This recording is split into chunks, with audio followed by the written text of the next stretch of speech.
Então, nesses dias, nós recebemos essa visita de um dos grupos do Terço dos Homens, que nesse final de semana estarão muitos grupos aqui em Aparecida, no santuário vizinho, para a 16ª Romaria do Terço dos Homens. Então, ano passado foram 70 mil inscritos para participar, e esse ano creio que serão mais. Segunda-feira a gente já consegue saber os números.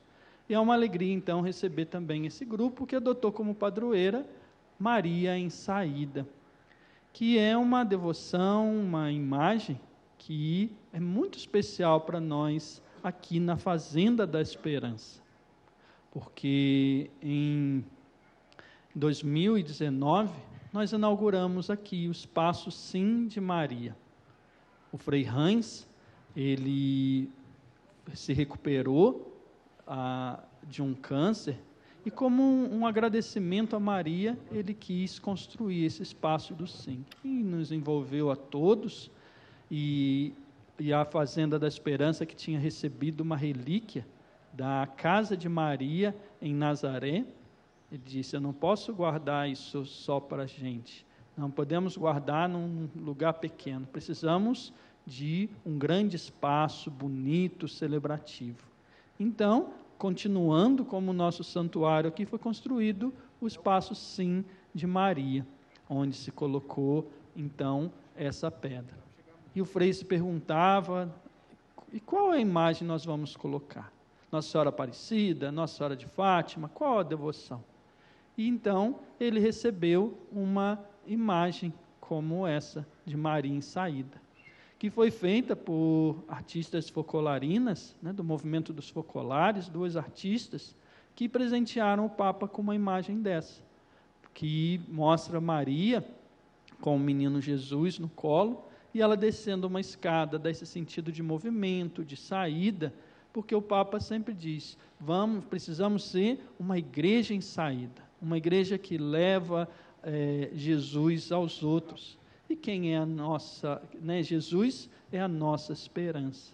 Então, cada pessoa que conclui o ano na Fazenda da Esperança, cada pessoa que conclui o seu ano no GEV, no Grupo Esperança Viva, até cada pessoa que visita a Fazenda, especialmente o santuário, sai também enviado para ser um missionário, ser um embaixador da esperança. Chamado a levar essa esperança a outras pessoas também. E essa esperança é Jesus. O encontro que nós temos aqui com Jesus, nós devemos levá-lo também. Então, ela se tornou essa padroeira nossa aqui também. Então, é uma alegria para nós também ver que vocês assumiram essa missão também. Assumem Maria, a nossa mãe, como padroeira desse grupo, e se propõem também a levar essa esperança ao mundo. E a oração do terço é algo muito especial, tanto no Terço dos Homens, tem também hoje o movimento do Terço das Mulheres, Terço das Crianças, e para a Fazenda da Esperança também é muito, muito bonito essa oração, muito importante. No início, nos primeiros tempos da Fazenda, se reunia de manhã, lia o Evangelho, escolhia uma palavra para colocar em prática. E depois, os próprios acolhidos foram pedindo: a gente não podia também rezar um terço? A gente não pode rezar também o terço de manhã, meditar a palavra? E isso foi entrando na vida da Fazenda e hoje é inseparável. A gente não consegue imaginar a vida das fazendas sem essa oração do terço também.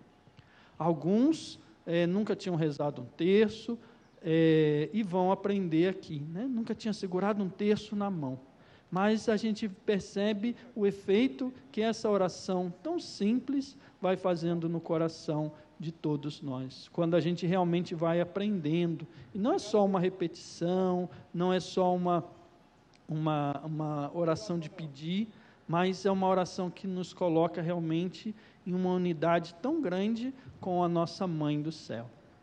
O que me impressiona sempre muito, me tocou muito, foi o testemunho do Papa São João Paulo II. Agora, ele, vocês lembram dele, um homem uma presença tão forte. ele era um intelectual, escrevia livro de filosofia, de teologia, um papa, e a gente imagina, né, que oração será que o Papa faz? Né? Deve ser umas orações bem especiais, umas orações tão sublimes, e ele diz assim, a minha oração preferida é a oração do terço. E aquilo me tocou muito, né? Porque pensava, não é porque ele é o Papa, um homem tão preparado, que ele vai querer coisas mais difíceis. A oração preferida do Papa, e um homem tão preparado, era a oração que até um analfabeto sabe fazer, né? Até uma criancinha sabe fazer, dizer as Ave-Marias. Né? Por quê? Não é uma oração apenas que a gente repete, mas é uma oração que vai falando também muito aos nossos afetos, ao nosso coração, nos conecta assim com Deus e com a sua mãe. A gente repete em cada Ave Maria, a primeira parte, são as palavras bíblicas, que o anjo disse a Maria, que Isabel disse a Maria, e depois aquela súplica também, rogai por nós, que a gente pede, os filhos pedindo por uma mãe.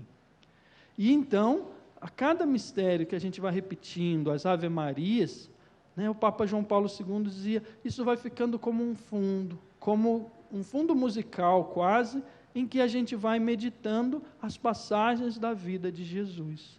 Então, o terço, que a gente fala tantas Ave Marias, mas só nos ajudam a olhar a vida de Jesus. Que a gente vai dizer o nascimento de Jesus, a gente vai falar, né, nos mistérios da alegria, o nascimento, quando ele foi apresentado ao templo, quando ele nasceu, a anunciação, depois os mistérios da ressurreição, o mistério da ascensão de Jesus, são todos os fatos da vida de Jesus, que a gente olha com o olhar de Maria para aprender. E isso é muito bom, porque se a gente quer aprender alguma coisa de alguém, a gente pode perguntar para a mãe, né? A mãe é que nos conhece bem, né?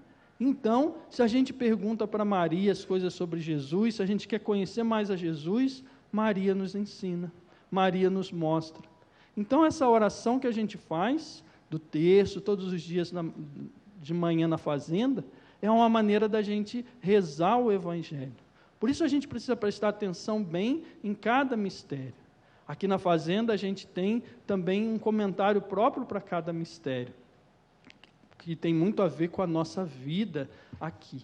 Então, quando a gente presta atenção naquelas frases, vai rezando as Ave-Marias e vai comparando aquela meditação de cada mistério do nascimento de Jesus, da morte de Jesus, o batismo de Jesus, a gente vai pensando como vai a nossa vida, a gente passa aqueles minutos ali numa meditação. O terço é uma oração também contemplativa, meditativa, e não é só, eu tenho que fazer 50 Ave-Marias e pronto, acabou. Não, é como que nos dá o tempo de meditação, de contemplação. E depois disso traz o fruto que a gente pode também partilhar com os outros, como acontece no Terço dos Homens, que é um fenômeno tão bonito, né? Que às vezes a maioria das missas, nas igrejas, nas paróquias, às vezes tem 90 mulheres, 10 homens, né? Eu falo, onde estão esses homens? Mas chega no Terço dos Homens, a igreja enche, né? E isso é bonito, porque talvez algo da psicologia masculina, tal, a gente se sente mais à vontade de rezar junto, depois as partilhas, os assuntos. Eu lembro quando vinha também em romaria da paróquia, aqui para Aparecida, vinha no ônibus, era um clima tão bom, porque já tinha viajado na adolescência, às vezes em ônibus assim, por exemplo, para jogar futebol. Era uma confusão dentro do ônibus, né? E quando vem para o Terço dos Homens, eram só homens e até meninos, né, criança, um clima tão bom. Por quê? Era essa presença de Maria que nos guiava, era essa vida do terço também, que toca a vida de vocês, toca a vida de todos nós.